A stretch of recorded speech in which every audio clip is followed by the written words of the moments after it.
न्याय की जो डॉक्टर बाबा साहेब अम्बेडकर जी ने शुरू की थी और माननीय कांतिराम साहब ने उसको काफ़ी तेज कर दिया।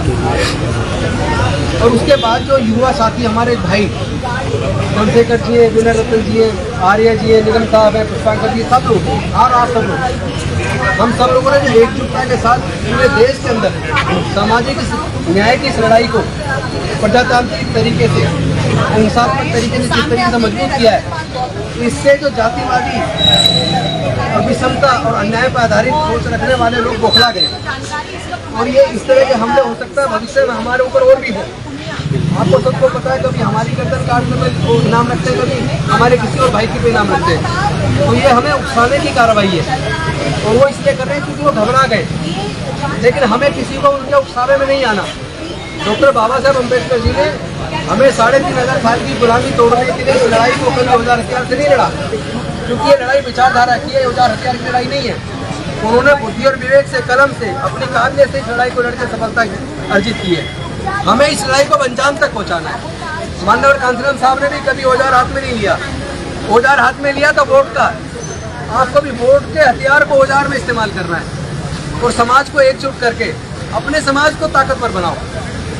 और ऐसे नेताओं को जो संसद विधानसभाओं में जाके गूंगे बहरे बन के बैठ जाते हैं और समाज की लड़ाई को नहीं लड़ते, मैं कहना चाहता हूँ, चाहे कोई भी पार्टी का नेता हो, अगर हमारे भाई पे चंद्रशेखर पे हमला हुआ है जानलेवा, कम से कम उन्हें निंदा करके सुरक्षा की मांग तो कर देनी चाहिए। उसमें किसी का क्या घट जाता है? बिल्कुल, अगर इतना भी नहीं कर रहे तो ऐसे कायर नेताओं को देश को जरूरत नहीं है। जी बिल्कुल, हम इस लड़ाई को बुद्धि और विवेक से लड़ेंगे।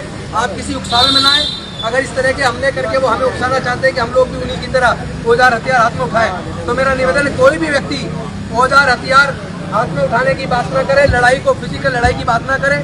ये लड़ाई तो बुद्धि और विवेक से, दिमाग से अपने को एकजुट करके और संवैधानिक तरीके से, जैसे बाबा साहब ने लड़ी, माननीय कांतिराम साहब ने लड़ी, हमें भी इस लड़ाई को एकजुट होकर हम लोग संकल्प ले रहे हैं पूरे देश में अपने इस बहुजन समाज को एकजुट करके इस लड़ाई को तब तक लड़ेंगे जब तक इसे हम सफलता अर्जित नहीं कर लेते, जब तक देश से जातिवाद को जड़ से खत्म नहीं कर लेते, जब तक विषमता और अन्याय पर आधारित व्यवस्था को जड़ से खत्म नहीं कर देते, तब तक हम लोग इस लड़ाई को लड़ते रहेंगे। इसमें एक राजेंद्र गौतम, एक हमारे चंद्रशेखर भाई या विनय रतन ने क्या, हमारे अगर 10-20 लोगों को वो मारेंगे तो समझ लें जितने मारेंगे उतने 1 लाख से गुना कर लेना।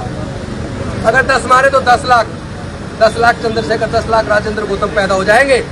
मुसीबत उन्हीं की आनी है। इसलिए इस लड़ाई को दिमाग से लड़ो। ये विविधताओं का देश है। भारत में विभिन्न जाति, विभिन्न धर्म, विभिन्न संस्कृतियों के लोग रहते हैं और यहाँ सबको समान अवसर संविधान देता है। और हम नहीं चाहते किसी कीमत पे भारत का संविधान खत्म करके मनुस्मृति का शासन आए। हम चाहते हैं समता पर आधारित समाज बने, समता मूलक समाज बने। तो इस लड़ाई को ईमानदारी से लड़ेंगे। मैं सिर्फ यही संदेश आपको देना चाहता हूँ, हम सब लोग साथ हैं, सब लोग एकजुट हैं और हम उम्मीद करते हैं कि भाई चंद्रशेखर जल्दी स्वस्थ होंगे और इस मूवमेंट को लीड करेंगे। हम और आप सब लोग मिल के पूरे समाज को एकजुट करके इस लड़ाई को सफलता में बदलेंगे। लेकिन अपने आप को धैर्य में रखें, किसी भी उकसावे में बिल्कुल ना आए। बहुत बहुत धन्यवाद।